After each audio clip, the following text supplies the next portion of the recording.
Okay, for the introduction, there are lots of ways to multiply numbers. One approach that has caught people's eye is the Japanese multiplication method.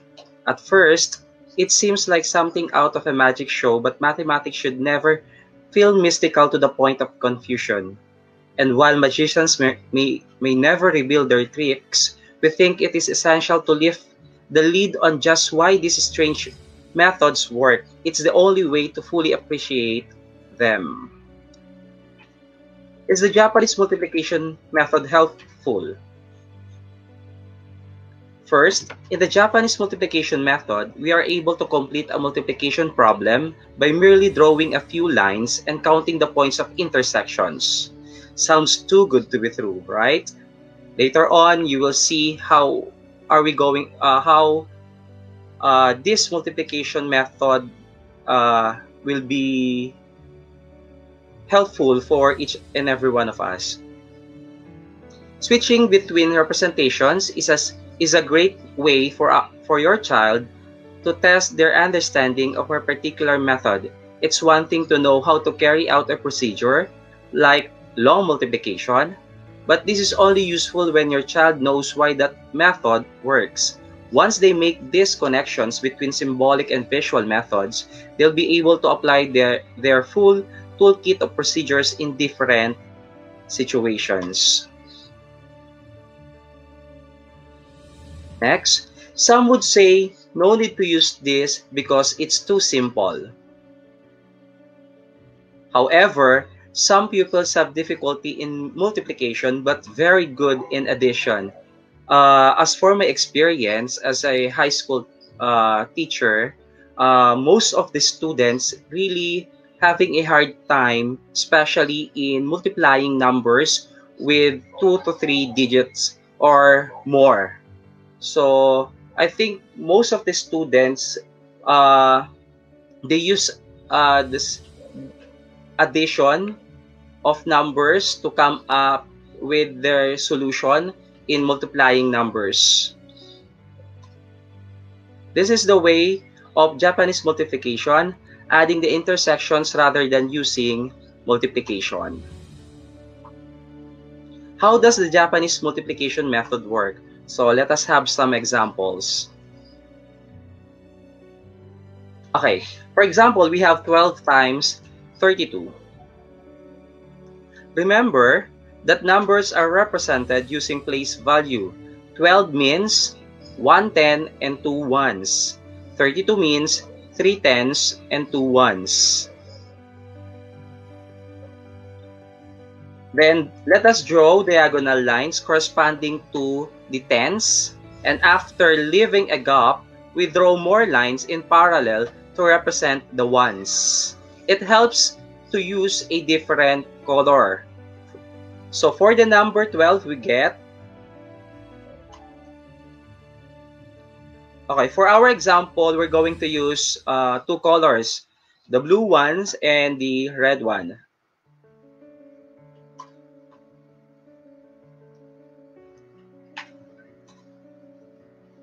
Okay, so we're done with 12.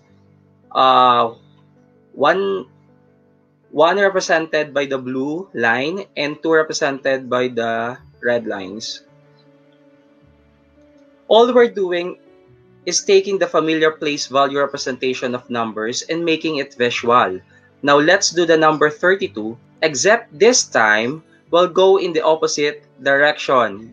You should be left with a rough diamond shape with the lines crossing at the corners. So let us see.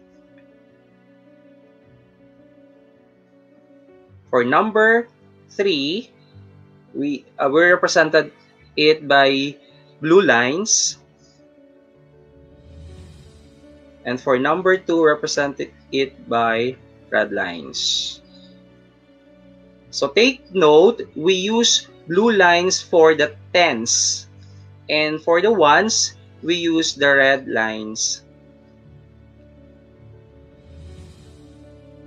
Okay, to calculate the product, we just need to count how many times all of the lines intersect and write each number under the diamond. We must start from right to left. So let us have it. Okay, let us start from the right. So that one. So let us count 1, 2, 3, 4. So that's 4. Next, we have the middle. So we have 1, 2, 3, 4, 5, 6, 7, 8. So 8 for the middle. Next, and at the left, 1, 2, 3. So we have 384. So therefore, 12 times 32 is 384. So you can try solving it. It will yield the same answer, 384. Okay, let us try again another one. For instance, we have 24 times 43. Again, the numbers are represented using place value. 24 means 2 10 and 4 ones, or 2 tens and 4 ones. 43 means 4 tens and 3 ones. Again, let us draw diagonal lines corresponding to tens, and then leave a gap, then draw more lines in parallel to represent the ones. Again, we'll be using different colors. So for number 24, so for our tens, 2 tens, we represent it by the blue colors. And for our 4 ones, we're going to represent it by the red lines. Next. Okay, let us now do the number 43. Again, we'll be doing this in the opposite direction.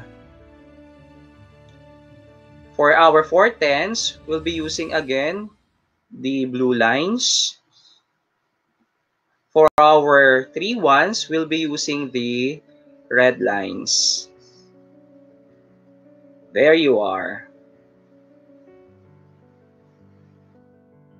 So now, to calculate the product, we just need to count how many times all the lines intersect and write each number under the diamond. Again, we're going to start from right to left.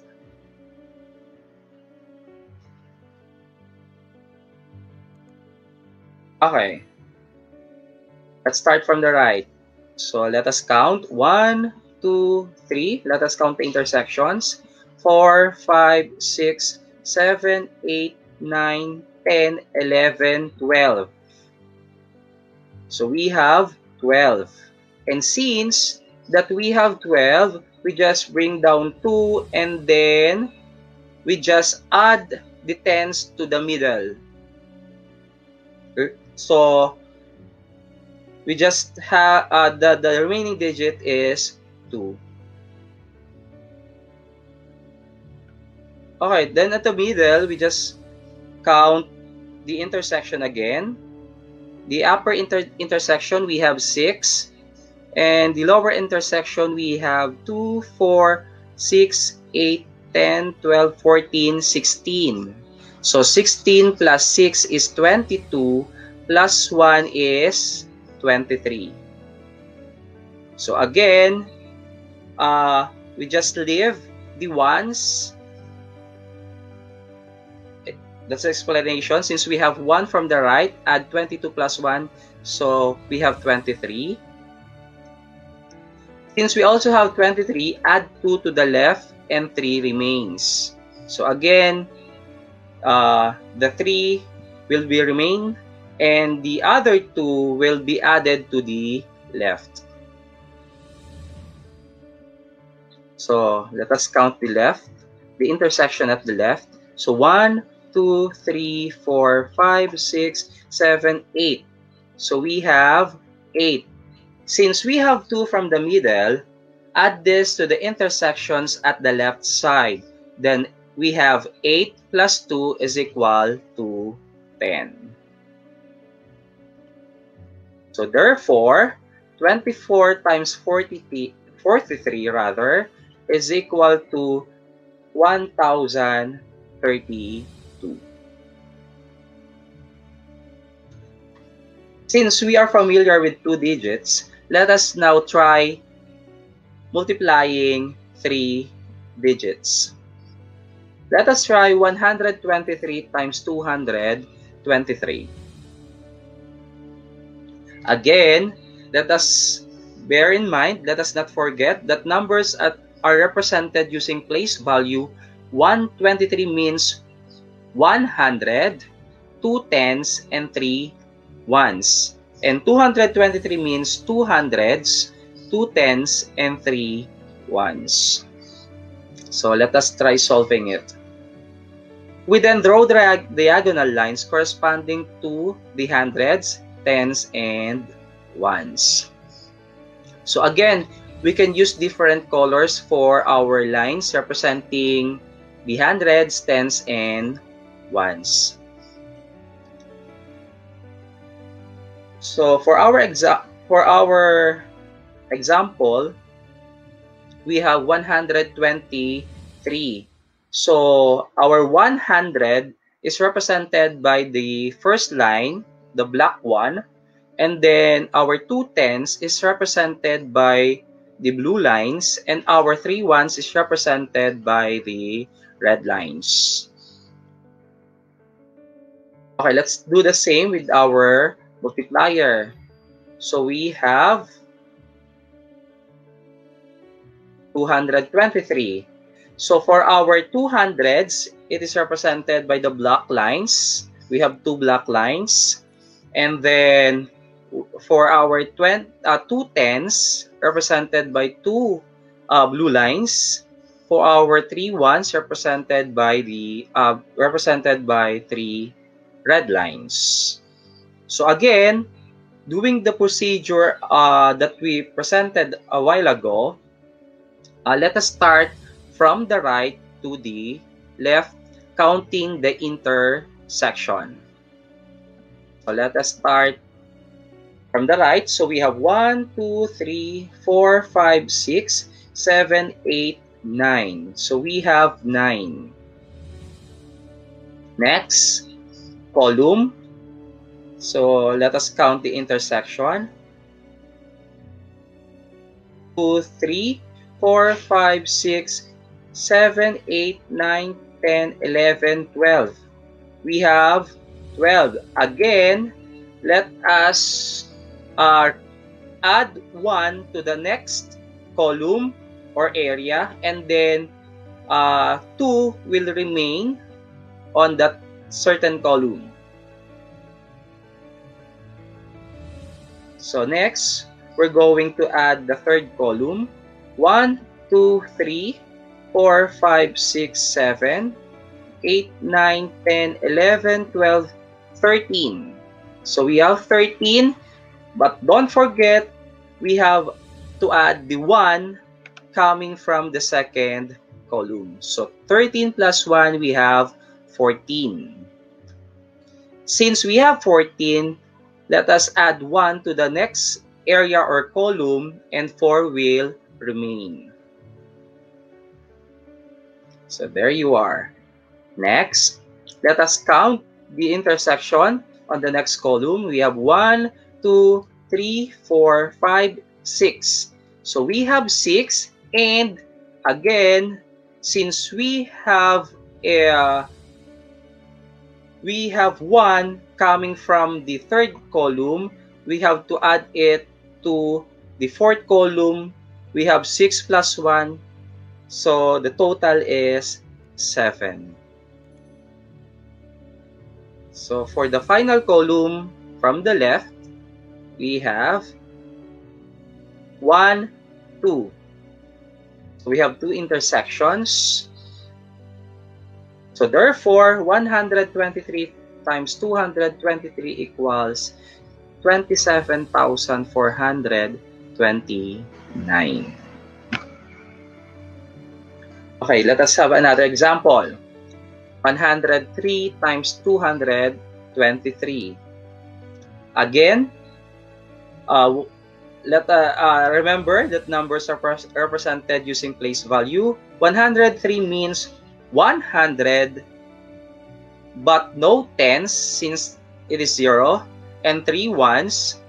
223 means 2 hundreds, 2 tens, and 3 ones. Okay. We're going to draw diagonal lines corresponding to the hundreds, tens, and ones. Okay, for the hundreds, we have 103. For the hundreds, let us represent it by the black line. So we're going to represent it by a one black line. Since we don't have tens, put one's area farther. So we're just going to leave the tens place, since our tens is 0 for 103. So we're going to represent ones by the red lines. So 3 ones. So there you are. So next, let's do the same with the multiplier, starting from the left to the right.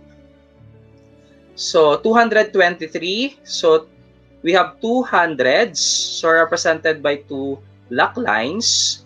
For our tens, we have 2 blue lines. For our ones, we have 3 red lines. As you can see, we have no blue lines in our multiplicand because as we all know, we have no tens. That's 0.